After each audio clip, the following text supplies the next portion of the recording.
10 minutes on churches? I don't know. I was just talking to someone at a party.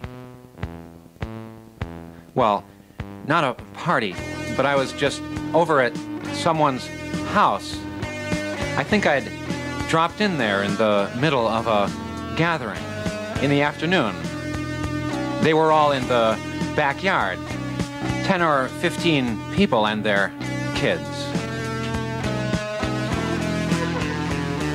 I was just listening, actually, to a lot of glib conversation. Someone said, I don't know in what context or following what, but this guy said, the churches are all dead. In so many words. Or maybe he said that the church, meaning religion per se, was dead in these times. I could tell he didn't expect it to come back either, but that this was relatively an advance in these times, that the church was dead.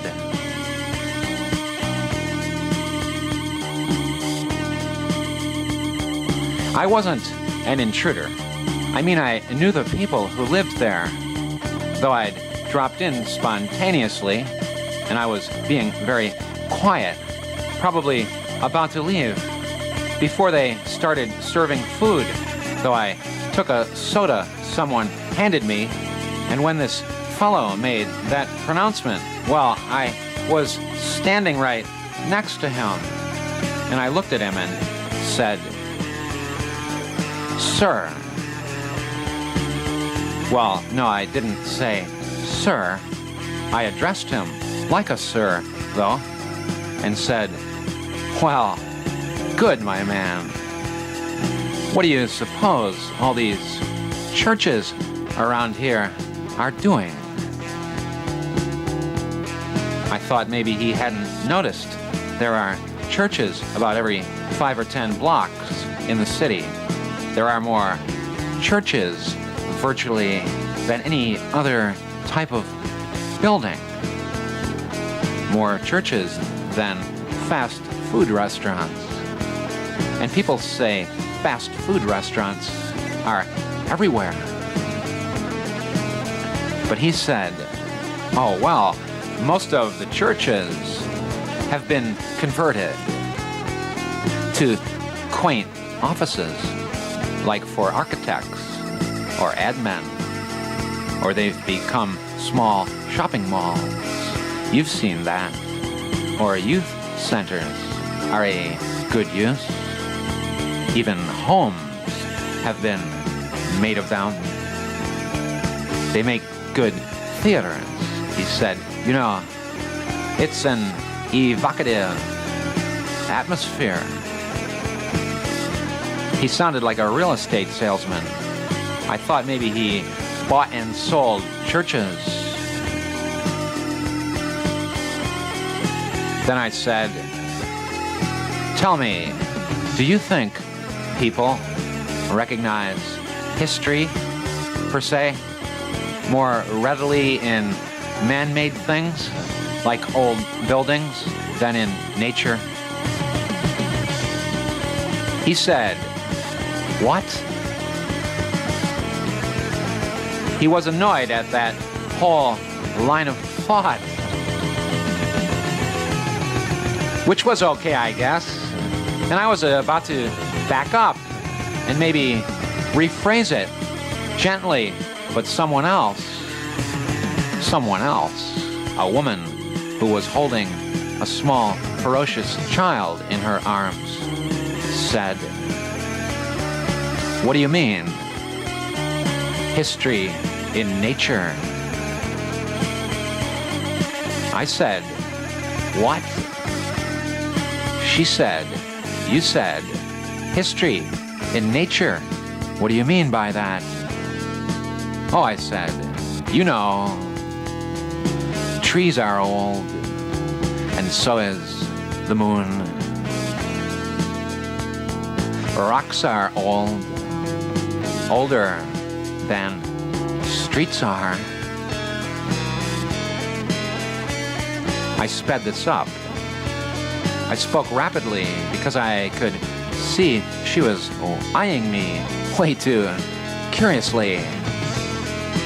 All I said was, or meant to say was, maybe the only contact some people have with the truth about the world, having a history, is this momentary contact in the feeling of nostalgia they have in being in, old buildings. She said nothing, which wasn't exactly license to go on, but I said further, yeah, that's why they think it's neat to inhabit old churches, like he said, motioning to include the other gentleman, or fellow rather, who was growling. 'Cause in old buildings you can see the past, right? Is that what you said? He said, what? I said, you said they had an evocative atmosphere, these old churches, didn't you? Of course, I went on, trying to keep both people interested in this. I believe it's been exaggerated here about how many of these churches one can estimate are not in fact functioning as churches, more or less. I mean, you see what I mean, don't you? The guy said, who is exaggerating? He seemed to want to challenge me now. I said, I believe you were exaggerating when you said most of the churches are converted to other uses. Christ Almighty, the guy proclaimed. Who gives a damn? This kind of stalled the general conversation, and it would have been drastic and awkward for everybody, but I swerved the talk over to the other point, addressing the woman squarely now on the concern over history, or the point I'd just made there a minute ago. I said to her, history, I mean the thought that there is such a thing, no matter what's in it, so to speak. Well, that's a thought you can have just standing by an old staircase, a stained glass window. A whole mood attends these old buildings, right?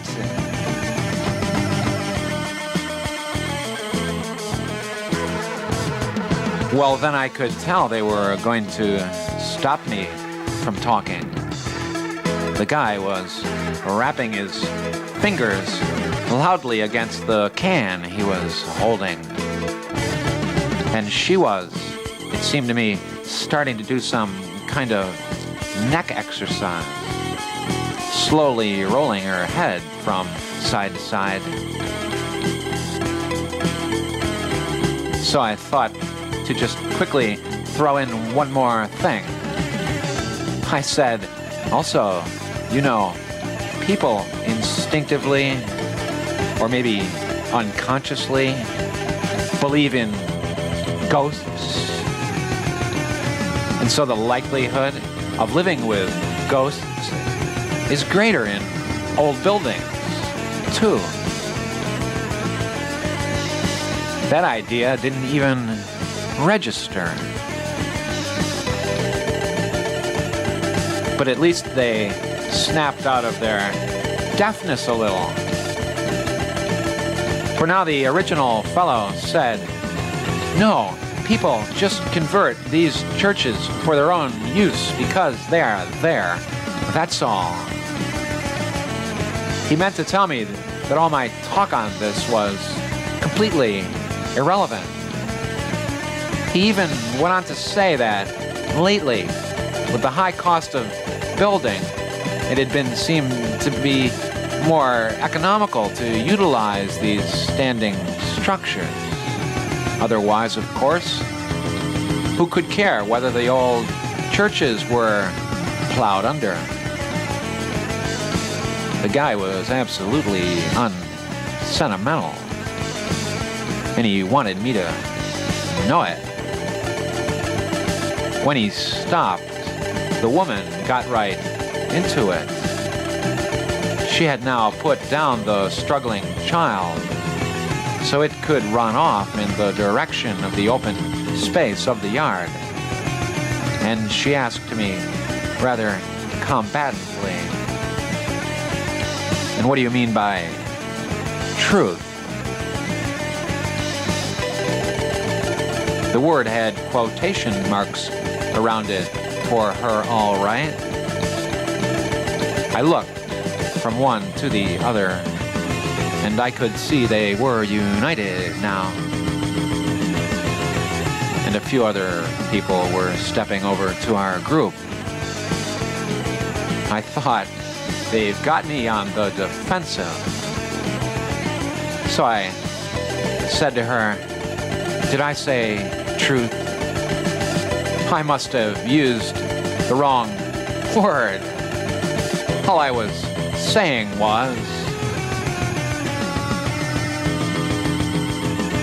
Well, forget it. I guess it didn't come across. I apologized and shuffled my feet, took out a cigarette, and looked down while lighting it. And then I sort of came up grinning and said straight in this guy's face, "You know, you really do exaggerate terribly how many churches are out of use." He said, "Oh, do I?" I said, "Well, now, don't get offended. I mean, large crowds of people do use these churches. I'll tell you what I've noticed. I've noticed that people only, in fact, go to church in great numbers. You have to fall in step with a crowd on your way there, or you're liable to turn back, I think.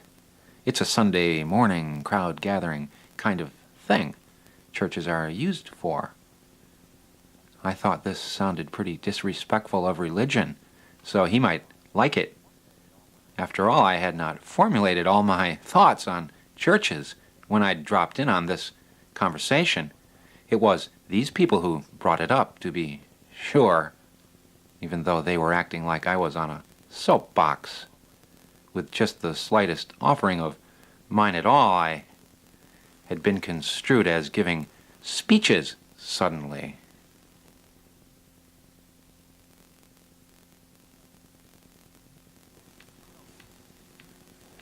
I don't know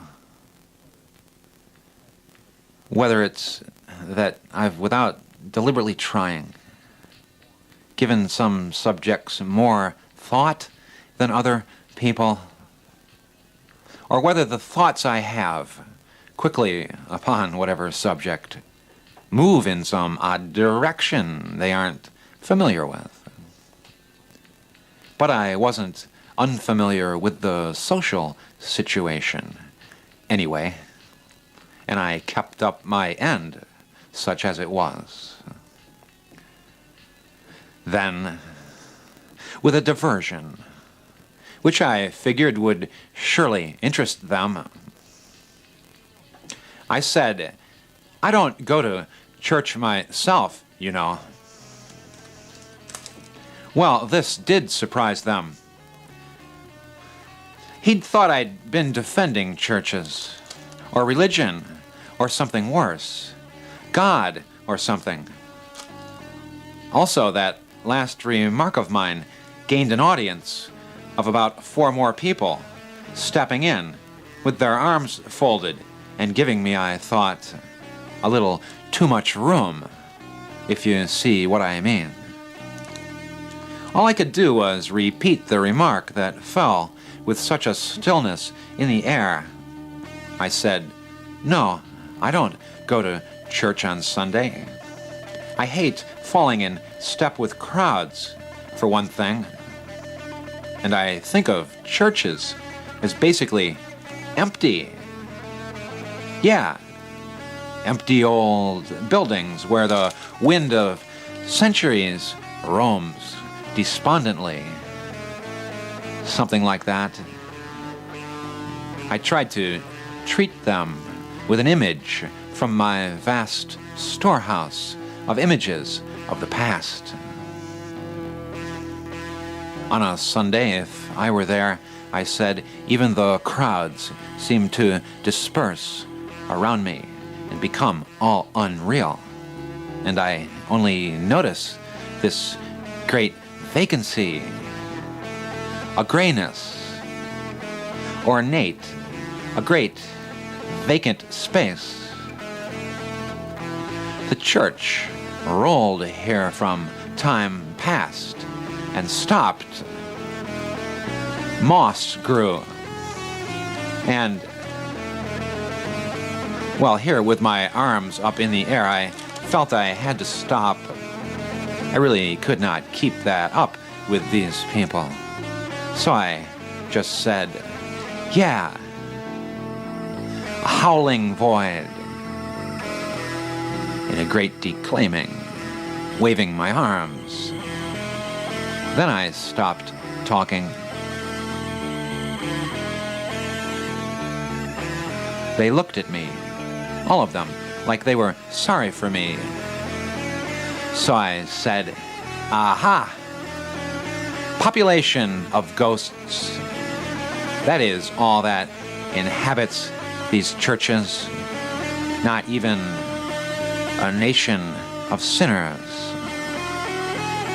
Then I said, "Sorry, I am hysterical." And I grinned. Nobody had anything to say. The kid was back tugging at his mother's skirt.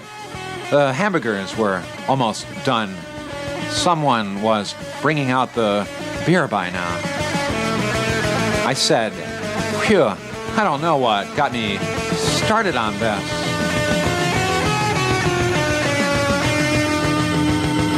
Well, I really did sort of expect the original 2 parties to admit that I hadn't started this conversation on churches. But no, all they could do was feel sorry for me. Like I was really pitiful for having such a rush of thoughts on command. Really pitiful to be burdened with so many thoughts. Runaway reflections. It appeared I couldn't stop. So I said, "Yeah, what I do is stare at churches on weekdays from the sidewalk. I slow my car down in front of them, and sometimes I wander in and talk to the ministers or janitors. I talk to the ministers if I can find them.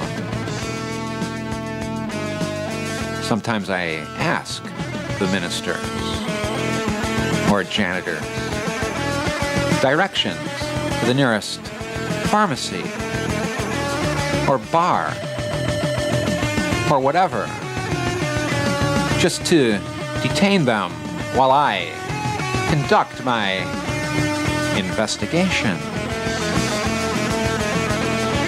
It is awesomely boring and strange in churches these days.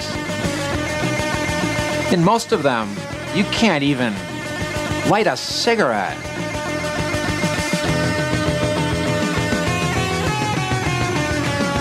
At that point, the main fellow, who I now remember was wearing a blue t-shirt. I think he was a big guy. He had a beer can in his hand, and by the end of this... Ah, right. I remember now where this was. We were over on Gregory Street. It was at that guy's house whose wife works in the art supply store, I think. I can't reconstruct the whole thing. This happened last summer, and it was the dialogue that struck me, which I copied down in my red notebook, sketchily. Anyway, at this point, the big fellow interrupted my comic monologue.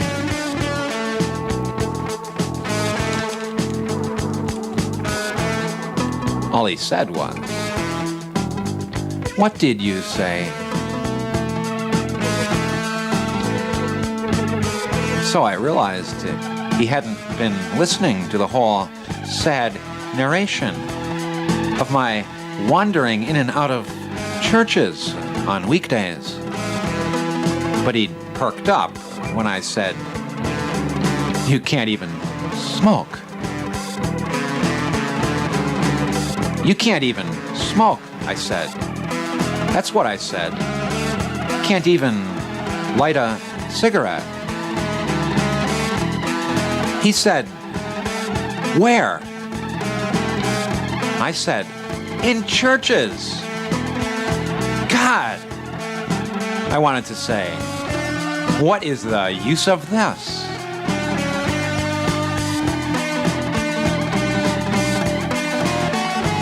Then he said, "What are you, sacrilegious?" I said, "What? Is it sacrilegious to light a cigarette in a church?" Antisocial, maybe, the way things are. But does God care if I smoke? He said, "Don't bring God into it." With some command, he said that. I said, "Into what? Don't bring God into what?" He said, "Into anything. We aren't going to have a goddamned religious conversation. Not today, buddy." He was now completely mad at me, glowering at me.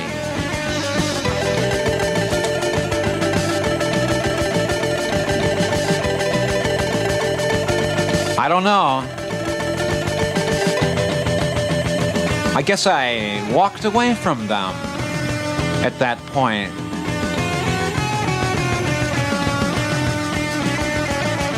I probably went pretty straight out of the yard and started wandering through the streets again.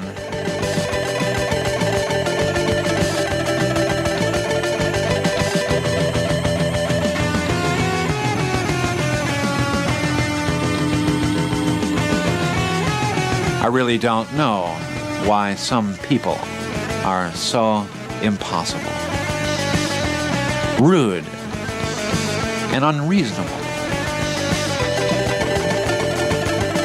You can't even talk to them for 10 minutes on a simple subject like churches.